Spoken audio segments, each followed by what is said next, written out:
LDFിൻ്റെ അടിത്തറ തകർന്നിരിക്കുന്നുവെന്ന് പ്രചാരവേല ചിലർ നടത്തുന്നുണ്ട്. അതുകൊണ്ടാണ് ഞാൻ ഇത്രയും കാര്യങ്ങൾ പറയുന്നത്.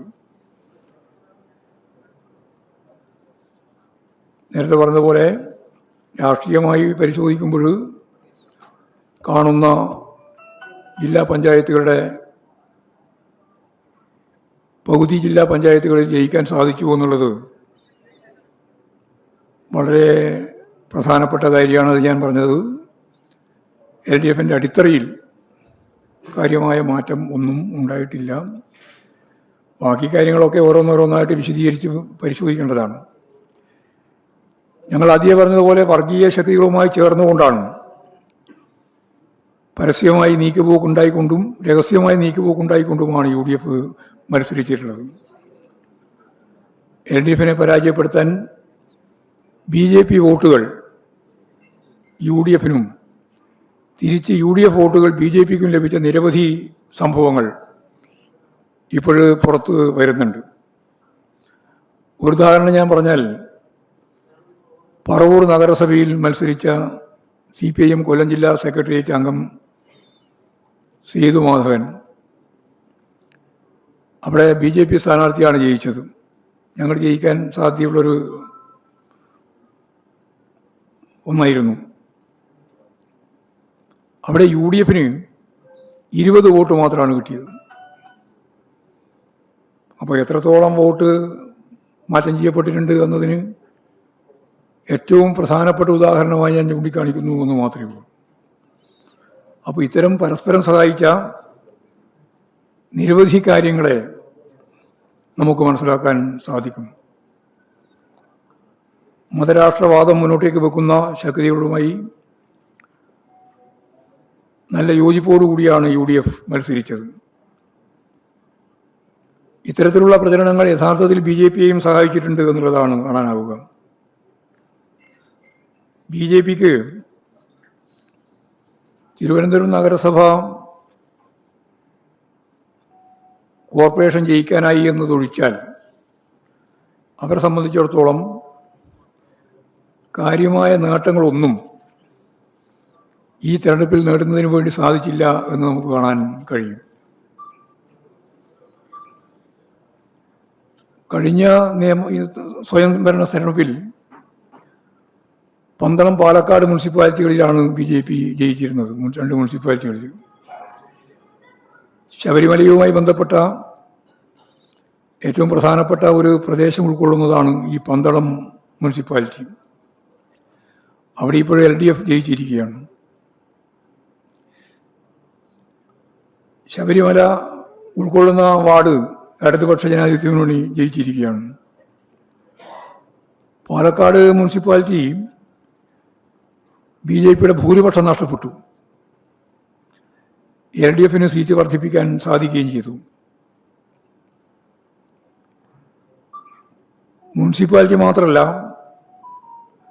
ഈ പന്തളത്തിൻ്റെ ഏറ്റവും അടുത്തുള്ള പഞ്ചായത്താണ് കുളനട, അതുപോലെ ചെറുകോൽ, മുത്തോലി എന്നീ പഞ്ചായത്തുകൾ. ഈ 3 പഞ്ചായത്തും BJP പഞ്ചായത്തുകളായിരുന്നു. അത് 3ഉം LDF പിടിച്ചെടുക്കുന്ന നിലയാണ് ഉണ്ടായിട്ടുള്ളത്. പാലക്കാട് അവർക്ക് ഭൂരിപക്ഷമില്ല. ഒറ്റക്കക്ഷി എന്ന രീതിയിൽ അവർക്ക് അവിടെ ഭൂരിപക്ഷം ലഭിക്കാത്ത സ്ഥിതിയാണ് ഉണ്ടായിട്ടുള്ളത്. കഴിഞ്ഞ തദ്ദേശ സ്വയംഭരണ തെരഞ്ഞെടുപ്പിൽ ഏറ്റവും വലിയ വിജയമാണ് LDFിന് ലഭിച്ചിരുന്നത്. തദ്ദേശ സ്വയംഭരണ സ്ഥാപനങ്ങളുടെ പ്രവർത്തനങ്ങളിൽ പ്രാദേശികമായി പരിശോധിക്കേണ്ട കാര്യങ്ങൾ ഉൾപ്പെടെ എന്തൊക്കെയെന്നുള്ളത് വിശദമായിട്ട് പിന്നീട് പരിശോധിക്കുന്നതാണ്. സമാനതകളില്ലാത്ത നേട്ടങ്ങളാണ് സംസ്ഥാന സർക്കാർ കേരളത്തിന് നൽകിയിട്ടുള്ളത്.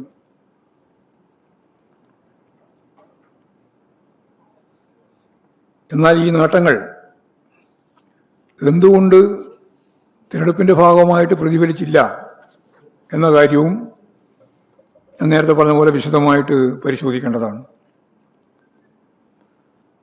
സംഘടനാപരമായ കാര്യങ്ങളെ സംബന്ധിച്ചും പോരായ്മകൾ സംഭവിച്ചിട്ടുണ്ടോ എന്ന കാര്യം വിശദമായി പരിശോധിക്കും. ജനങ്ങളിലേക്ക് കൂടുതൽ ഇറങ്ങിച്ചെന്ന് അവരുടെ കാഴ്ചപ്പാടുകളും ചിന്തകളും മനസ്സിലാക്കിക്കൊണ്ട് കൂടുതൽ ശക്തമായി ഇടപെട്ട് മുന്നോട്ടേക്ക് പോകാനാണ് പാർട്ടി ശ്രമിക്കുക. ജനവിശ്വാസം കൂടുതൽ നേടുന്നതിനുള്ള പ്രവർത്തനങ്ങൾ സർക്കാർ തലത്തിലും സംഘടനാ തലത്തിലും ഇനിയും ശക്തിയായിട്ട് നടത്തേണ്ടതായിട്ടുണ്ട്. തെരഞ്ഞെടുപ്പിലുണ്ടായ തിരിച്ചടികൾ പരിശോധിച്ച് ആവശ്യമായ ഇടപെടൽ നടത്തി പാർട്ടി ഇതിനെ അതിജീവിച്ച് മുമ്പോട്ടേക്ക് പോകും എന്നാണ് ഇത് സംബന്ധിച്ച് പ്രാഥമികമായിട്ട് പറയാനുള്ള കാര്യം. LDF വിരുദ്ധ വികാരമാണെങ്കിൽ 7 ജില്ലാ പഞ്ചായത്തൊന്നും ജയിക്കില്ലല്ലോ. നമ്മളിപ്പോൾ ഓരോ പഞ്ചായത്ത്, മുനിസിപ്പാലിറ്റി, കോർപ്പറേഷൻ ഉൾപ്പെടെ ഓരോന്നോരോന്നായിട്ട് പരിശോധിച്ച് നോക്കിയാലേ അതൊക്കെ പറയാൻ സാധിക്കുള്ളൂ. അപ്പോൾ ആദ്യത്തെ വീക്ഷണത്തിൽ തന്നെ 7 ജില്ലാ പഞ്ചായത്തുകളിൽ ജയിക്കുന്നു എന്നുള്ളത് ഞാൻ നേരത്തെ പറഞ്ഞ പോലെ അടിത്തറ തകർന്നില്ല എന്നുള്ളതിൻ്റെ വ്യക്തമായ തെളിവാണല്ലോ. നല്ല രീതിയിലാണ് ഈ രീതിയിലുള്ള കാര്യം ഉണ്ടായിട്ടുള്ളത്. എന്നാൽ വിശദാംശങ്ങൾ പരിശോധിച്ച് ആവശ്യമായ തിരുത്തലുകൾ വരുത്തണം എന്ന് തന്നെയാണ് പാർട്ടി കാണുന്നത്.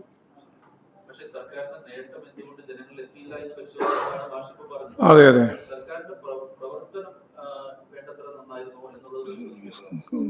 ഗവൺമെന്റിന്റെ പ്രവർത്തനം ഏറ്റവും മെച്ചപ്പെട്ട പ്രവർത്തനമായിരുന്നില്ലേ? തുടർ ഭരണത്തിൽ ഗവൺമെന്റിന് പെട്ടെന്ന് തന്നെ കാര്യങ്ങൾ മുന്നോട്ടേക്ക് കൊണ്ടുപോകാൻ സാധിക്കുന്ന നില ഉണ്ടായല്ലോ. അതൊക്കെ കേരളത്തിന്റെ വികസന പ്രവർത്തനത്തിന് ആക്കം കൂട്ടാൻ സാധിക്കുന്ന ഒന്നായിരുന്നു എന്ന് ഇപ്പോഴെല്ലാവരും അംഗീകരിച്ചതാണ്. അതുകൊണ്ട് ഫലപ്രദമായ രീതി തന്നെയാണ് ഗവൺമെന്റ് പ്രവർത്തനം മുന്നോട്ടേക്ക് നയിച്ചത്. അത് അത്രത്തോളം എങ്ങനെയാണ് ജനങ്ങൾ മനസ്സിലാക്കിയിട്ടുള്ളത് എന്ന് ഉൾപ്പെടെയുള്ള കാര്യങ്ങളെ നമുക്ക് പരിശോധിക്കാം.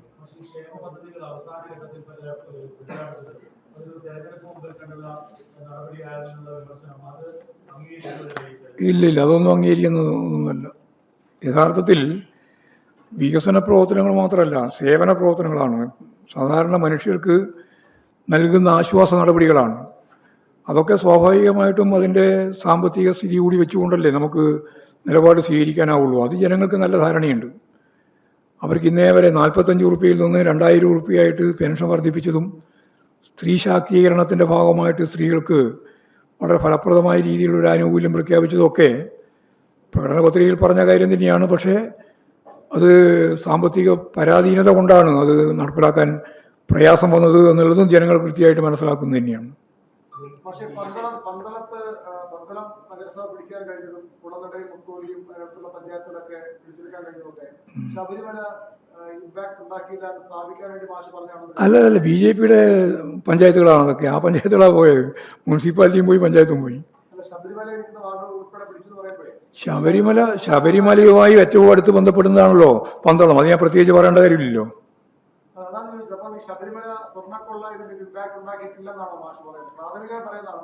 അല്ല, അത് നമുക്ക് നോക്കിയിട്ട് പറയാം. മുഴുവൻ നോക്കാണ്ട് വെറുതെ ഒരു ഉത്തരം പറഞ്ഞിട്ട്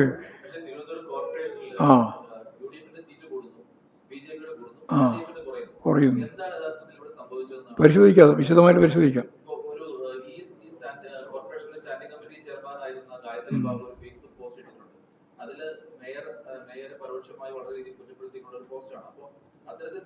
അമ്മാതിരി പോസ്റ്റ് ഇടുന്നതിനോടും ഞങ്ങൾക്ക് യോജിപ്പില്ല. പാർട്ടിക്കകത്ത് പറയേണ്ടത് പാർട്ടിക്കകത്തല്ലാതെ പുറത്തല്ലോ വിശദീകരിക്കേണ്ടത്. പുറത്തു പറയാനുള്ളത് മാത്രമേ പുറത്തു പറയേണ്ട കാര്യമുള്ളൂ. അതുകൊണ്ട് പാർട്ടി പരിശോധിക്കുന്ന ഞാൻ പറഞ്ഞത്. അത് ഉൾപ്പെടെയുള്ള എല്ലാ കാര്യങ്ങളെ സംബന്ധിച്ചും പാർട്ടി വിശദമായിട്ട് പരിശോധിക്കും.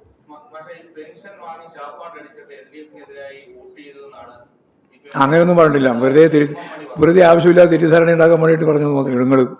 അങ്ങനെയൊന്നും എം.എം. മണി പറഞ്ഞ് ഞാൻ കേട്ടതാണ്. എന്ന് പറഞ്ഞാൽ ആനുകൂല്യങ്ങളെല്ലാം കിട്ടിയ ആളുകൾ വോട്ട് ചെയ്തില്ല എന്നുള്ള രീതിയിലാണ് അദ്ദേഹം പറഞ്ഞത്. അത്രേ കണ്ടു.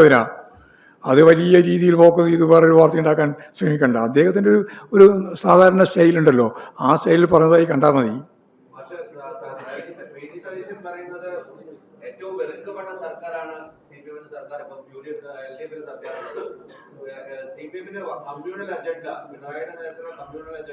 പാർലമെന്റിന് മുമ്പേ അത് ന്യൂനപക്ഷ വർഗീയ പ്രീണനമായിരുന്നെങ്കിൽ അതിനുശേഷം അത് ഭൂരിപക്ഷ വർഗീയ പ്രീണനത്തിലേക്ക് പോകുന്നു. അല്ല, അവർ ചെയ്തുകൊണ്ടിരിക്കുന്ന കാര്യം മറച്ചു വെക്കാൻ വേണ്ടി പറയുന്ന കാര്യങ്ങളാണതെല്ലാം.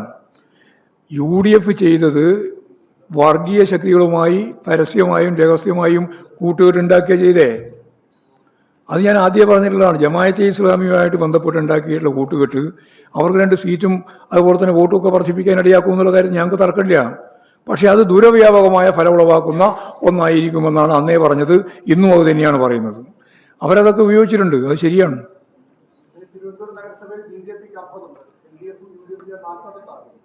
രണ്ട് സ്വതന്ത്രൊക്കെയാണ് 50 ആവും. അങ്ങനെ ഏതെങ്കിലും നീക്കത്തിനെ ഒരു നീക്കവും ഉദ്ദേശിക്കുന്നില്ല. ഭരണം വേണ്ട. ഇല്ല. ഭരണം ഉണ്ടെങ്കിൽ മാത്രം നിലനിൽക്കുന്ന പാർട്ടിയൊന്നുമല്ലല്ലോ CPIM. അല്ല, അങ്ങനെയല്ല. BJP-യുടെ ജനവിധി അംഗീകരിക്കുന്നു. അവർ തന്നെയാണ് ഇത്. അല്ല, അവർക്ക് അവരുടെ ഭൂരിപക്ഷമായിട്ടില്ല. അവർക്കും ഭൂരിപക്ഷമില്ല. 51 സീറ്റുണ്ട്. 50 സീറ്റ് കിട്ടിയാൽ 101 സീറ്റുണ്ടല്ലോ. 50 സീറ്റ് കിട്ടിയ ഭൂരിപക്ഷമല്ല. പക്ഷേ ഉള്ള ഒന്നാമത്തെ കക്ഷി അവരായിരിക്കും വരിക. അത് നമുക്ക് നോക്കാം. പിന്നീടുള്ള സാഹചര്യങ്ങൾ എങ്ങനെയൊക്കെ ഡെവലപ്പ് ചെയ്യുന്നതെന്നും പറയാൻ സാധിക്കില്ല. പക്ഷെ ഞങ്ങൾ കോൺഗ്രസുമായി ചേർന്ന് BJP-യോ BJP-യുമായി ചേർന്ന് കോൺഗ്രസിനെയോ ഇവിടെ കേരളത്തിൽ ഒരു നിലപാട് സ്വീകരിച്ചുകൊണ്ട് മുന്നോട്ടേക്ക് പോകാൻ ഉദ്ദേശിക്കുന്നില്ല.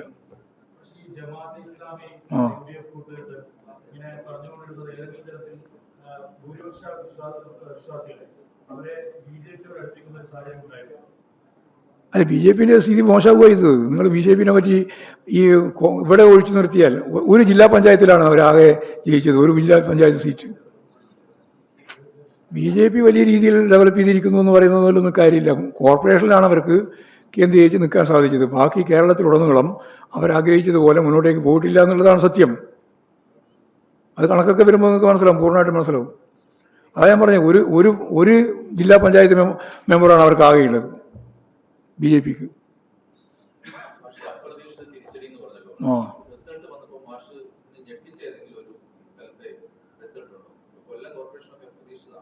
കൊല്ലം കോർപ്പറേഷൻ ഒന്നും പ്രതീക്ഷിച്ചതല്ല.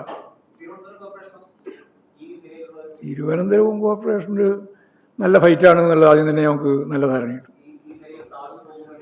അല്ല, അങ്ങനെ അവർ അപ്രതീക്ഷിതമെന്ന് ഞാൻ പറയേണ്ട പ്രയോഗം വേണ്ടല്ലോ. അപ്രതീക്ഷിതമായ പരാജയമാണ് സംഭവിച്ചത് എന്നത് ഉറപ്പിച്ച് പറഞ്ഞല്ലോ.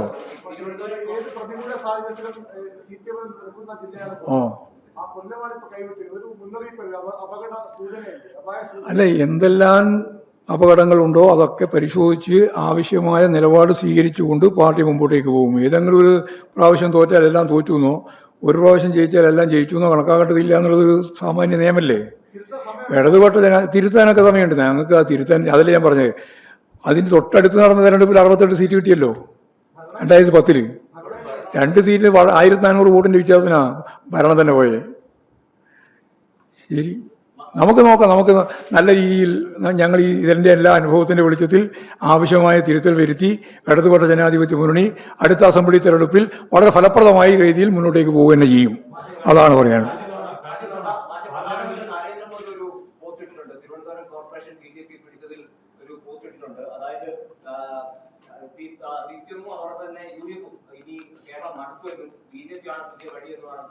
അതാ പറഞ്ഞ, ഒരു കോർപ്പറേഷനിൽ മാത്രമാണ് ജയിച്ചിട്ടുള്ളത് വരെ ആകെ. പണ്ട് ഉണ്ടായിരുന്ന പഞ്ചായത്തും പോയി, അതുപോലെ തന്നെ ഉണ്ടായിരുന്ന മുനിസിപ്പാലിറ്റിയും പോയി.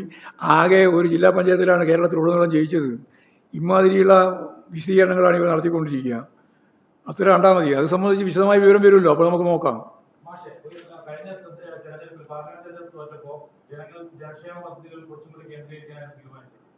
ഞങ്ങൾ കേന്ദ്രീകരിച്ചിട്ടുണ്ട്.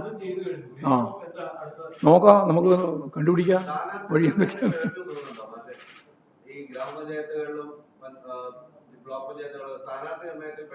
ഇല്ല, സ്ഥാനാർത്ഥികളൊക്കെ നല്ല സ്ഥാനാർത്ഥികളെയാണ് നിർണ്ണയിച്ചതും നടത്തിയിട്ടുള്ളത്. അതൊക്കെ നല്ല മത്സരം തന്നെ അതിൻ്റെ ഭാഗമായിട്ട് സംഘടിപ്പിക്കാൻ സാധിച്ചിട്ടുണ്ട്.